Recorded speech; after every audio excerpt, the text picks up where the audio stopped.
హైదరాబాద్ లో హనుమాన్ శోభాయాత్రకి సర్వం సిద్ధమైంది. శోభాయాత్ర మార్గాల్లో ట్రాఫిక్ ఆంక్షలు, డైవర్జన్స్ పై హైదరాబాద్ పోలీసులు కీలక ఆదేశాలు ఇచ్చారు.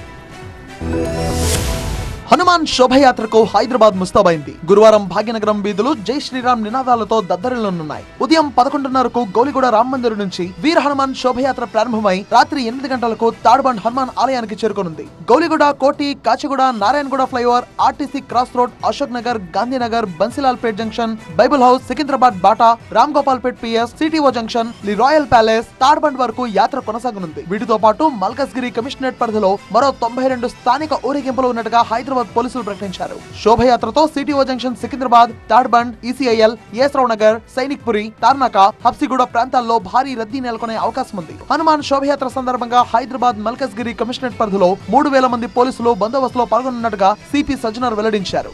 దాదాపు 12.5 కిలోమీటర్స్ దూరం ఉంది ఈ రూటు. దాదాపు 3000 పోలీస్ సిబ్బందితోని మన ఆఫీసర్స్ కూడా, concern DCPs, concern CR team, మన టాస్క్ ఫోర్స్ అందరు కూడా ఇన్వాల్వ్ చేసి ఈ యొక్క బందోబస్తు ప్లాన్ చేయడం జరిగింది.